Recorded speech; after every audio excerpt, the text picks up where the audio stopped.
Primero que todo, queremos señalar en nombre de la bancada de nuestro partido, pues nuestra extrañeza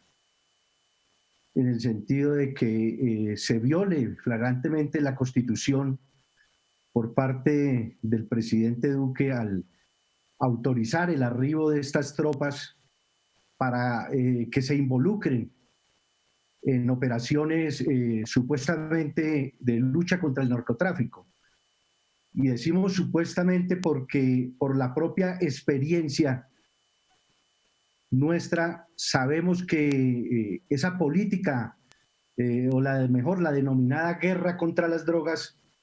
históricamente ha venido siendo empleada primero por el gobierno de los Estados Unidos para intervenir de manera directa en los asuntos internos de las demás naciones, pero también por los gobiernos colombianos para disfrazar tras esas operaciones antidrogas una política realmente contrainsurgente. Fuimos protagonistas de la lucha contra el Estado colombiano, el desarrollo del Plan Colombia, que se presentó también como una estrategia de la lucha contra las drogas y que realmente buscaba reducir la resistencia que se había alzado en armas contra el Estado colombiano. No podemos ignorar y por eso estamos seguros de que no se le está diciendo la verdad al país cuando se asegura esto, que en el caso del Plan Colombia, por ejemplo, y que se presentó la detención de 3 mercenarios norteamericanos que estaban participando en operaciones contra insurgentes.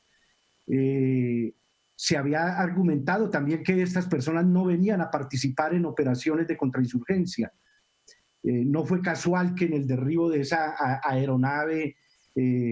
terminaran hechos prisioneros estas 3 personas que, repito, no estaban dedicados a la lucha contra la droga, sino en operaciones encubiertas contra la insurgencia, es decir, interviniendo en el conflicto armado colombiano.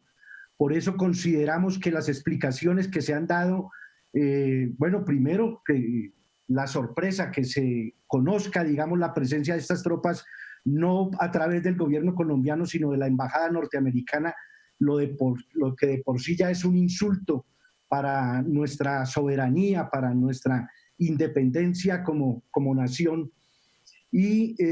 más preocupante que se esté anunciando el inicio de estas operaciones en 44 municipios que hacen parte de los municipios PEDET. Entre esos también llama mucho la atención que se incluya al departamento de Arauca, por ejemplo, que todos sabemos que no tiene el problema de la existencia de cultivos de uso ilícito, pero además porque es imposible separar esta situación de todo lo que ha venido siendo la política exterior de este gobierno,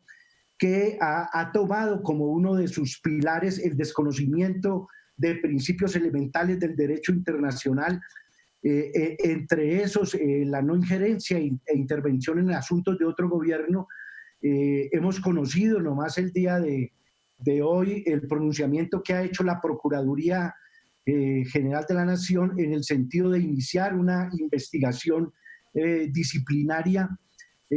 precisamente por la política que viene adelantando funcionarios de este gobierno, entre esos el actual ministro de Defensa, pero también el embajador del gobierno colombiano en los Estados Unidos y el actual canciller, por conversaciones y declaraciones donde claramente muestran el desconocimiento de este gobierno de esos principios de no intervención, de estar colocando la política exterior colombiana al servicio de intereses de una estrategia intervencionista del gobierno de los Estados Unidos, que además de manera irresponsable nos pone en riesgo de vernos inmersos en un conflicto internacional, colocando, digamos, al país ante las consecuencias gravísimas de lo que sería vernos inmersos, digamos, en este conflicto, porque, repito, no se puede desligar la llegada de estas tropas norteamericanas de las tensiones que se vienen presentando entre el gobierno de los Estados Unidos y el gobierno de la hermana República de Venezuela. De manera que prestarnos nosotros como país limítrofe para hacer el papel de punta de lanza de esa estrategia intervencionista nos parece sumamente irresponsable, además de violatorio de la Constitución, de nuestra soberanía, de la dignidad como nación y también, por supuesto, de la integridad territorial. Por eso consideramos que es necesario que el gobierno colombiano le explique al Congreso de la República y a la opinión pública por qué ha decidido, aprovechando estas circunstancias de la pandemia, aprovechando las limitaciones que tiene en este momento el Congreso al haberse autoimpuesto las sesiones de manera virtual para burlar el mandato constitucional de que el paso de tropas extranjeras deba ser consultado con el Senado de la República, mucho más cuando no se trata del paso, sino que son tropas que llegan a intervenir directamente en el diseño, la conducción y el despliegue de operaciones militares en territorio colombiano.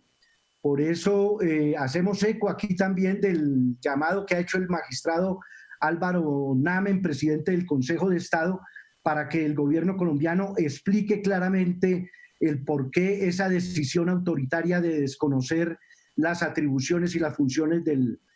Senado de la República. Nos parece asimismo que esta decisión de pedir, digamos, la presencia de esa asesoría en medio de situaciones muy complicadas que hemos venido conociendo, desafortunadamente siempre es a través de los medios de comunicación, como es el caso de las lanchas artilladas que fueron a dar a territorio venezolano sin ninguna explicación posible, solamente que aparecieron, digamos, en territorio venezolano y que este gobierno hasta ahora no ha dado ninguna explicación plausible, al igual que con las operaciones que, tal como ha sido demostrado con las pruebas que se han presentado, de haber lanzado incursiones de mercenarios desde territorio colombiano, posibilitando, digamos, la intervención en territorio de un país vecino. Toda esta política, repetimos, nos pone en contravía a los principios del derecho internacional humanitario y es necesario que este gobierno dé las explicaciones suficientes al Senado de la República. Gracias, presidente.